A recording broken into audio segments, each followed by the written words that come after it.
What's going on, guys? I need your help because I'm at a little bit of a crossroads with how I'm going to take this build moving forward with the YJ. So let's sit down and talk about it.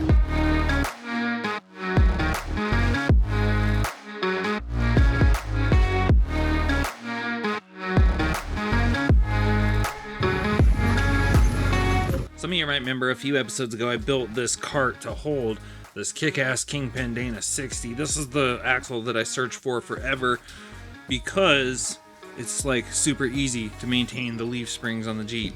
But what if I told you I might be going against everything I've ever said and getting rid of the leaf springs? So wouldn't it be ironic if I spent all this time trying to find the perfect axle for my leaf spring application and then I just decided to not stick with leaf springs anymore? That'd be a pretty damn move right there. Oh yeah, I haven't even showed y'all what's in this box yet. Alright guys, so let me explain myself for a second here. So if you know me, then you know for years I've encouraged people that, you know what, you can build a kick-ass YJ, you can keep it on leaf springs, you can keep it with a Jeep motor, you can do it very budget friendly and end up with a really capable rig. And for that reason, I've always said that I would keep that YJ on leaf springs. I was never going to do links, 4-link, 3-link, whatever. But I'm starting to kind of want to change my mind on that. And let me explain kind of my two sides to this story. I don't know, I just need another opinion on it, I guess. If you're wondering why I'm talking about the YJ and I've got a JK in the background, you should probably go check out one of these videos here. But just know that this thing just got finished last night and it's ready to go get a bath and a for sale sign. I don't know, what do you think? That's a whole lot better, so I'm gonna bring the YJ in here.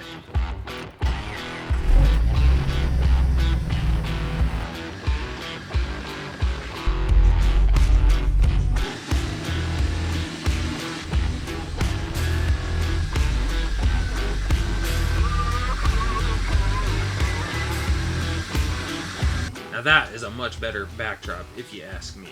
So let's real quick dive into the things I'm gonna do for sure this winter, and then we'll start speculating on the maybes that I'm talking about. And that's where I need your help. Okay, for starters, we have that Dana 60 over there that is going under the front of this rig.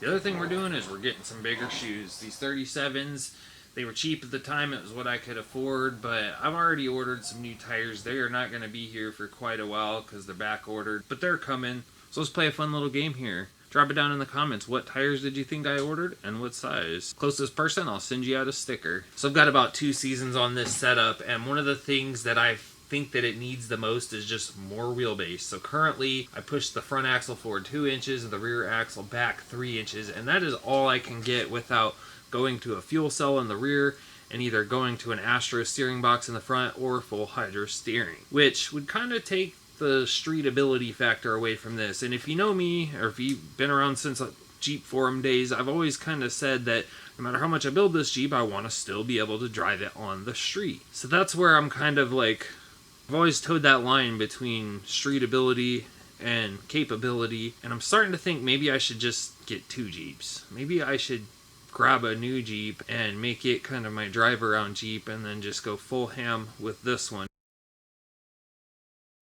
Now, if I did do that, most likely what I would do is a build series on the channel, and it would be kind of a budget build. Maybe I would do spring over, some junkyard, maybe like a Ford 8.8 in the rear, kind of like how I had this Jeep the first time. The Everyman YJ, you know, put it together super capable for as little money as possible and still be able to run up and down the road just fine. Because my other option would be to just leave this Jeep how it is and then start fresh and just build some kind of a hardcore buggy, crawler, YJ, whatever. And that would cost a whole lot more money, especially given how much I have invested in this, and I don't want to like strip all the parts off of this to do that, and it just doesn't make sense to me, guys. Kind of the meat and potatoes of this idea that I have, I'm actually going to put a Jeep up on the screen right now. This is a friend of mine that I met through Jeep Forum. I went wheeling with him out in Moab earlier this year, and if you look real close at this YJ, you're going to notice that the front is on leaf springs, but the rear is 4-linked, and that is what I think I want to do with this Jeep. I like the way the front rides, I like the height, and I have no issues with the leaves at all. But out back, I've tried everything to make it ride a little better. I've removed leaves from the leaf pack. I've got that traction bar set up, which causes some other issues in its own.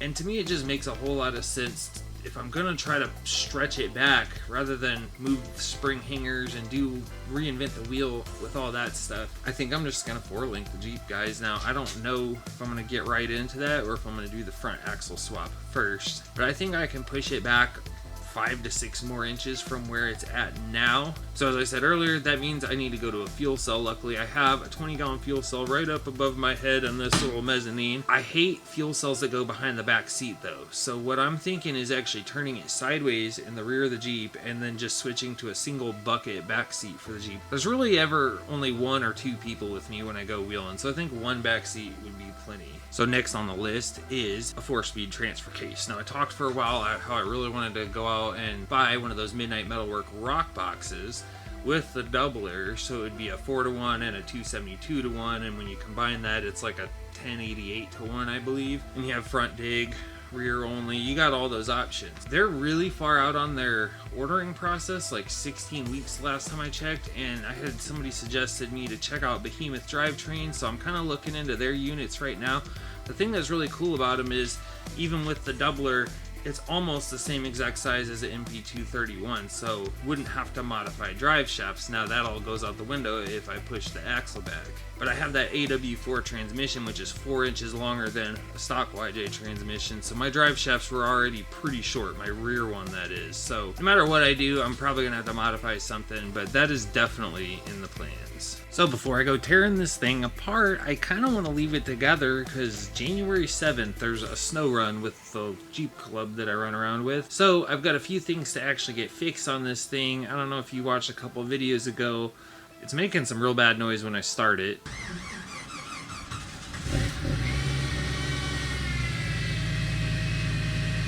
That don't sound very good. Ooh, that really don't sound good.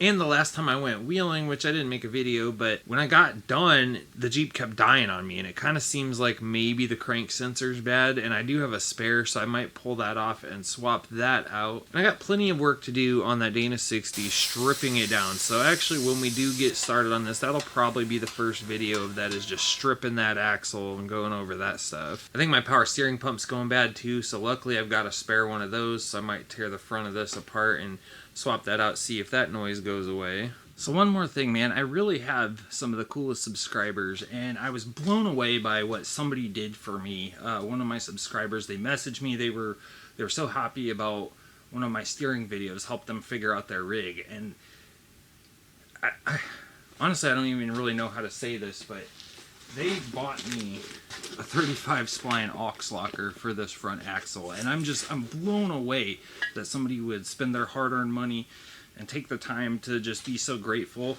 just for some random guy on the internet posting videos about the redneck stuff he's doing in his garage. It just, I don't know what to think about it.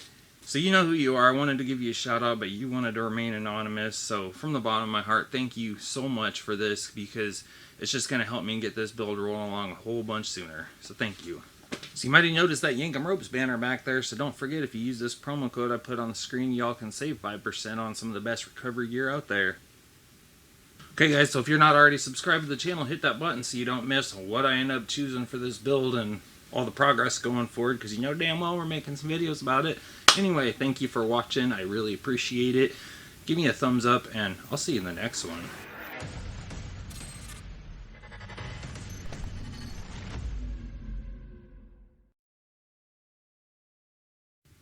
I swear these kids are always coming out here and interrupting my damn shots. When you go to these 1-ton axles or these heavier duty axles and you go to the high steer, everything kind of gets in each other's way and it just, it doesn't work.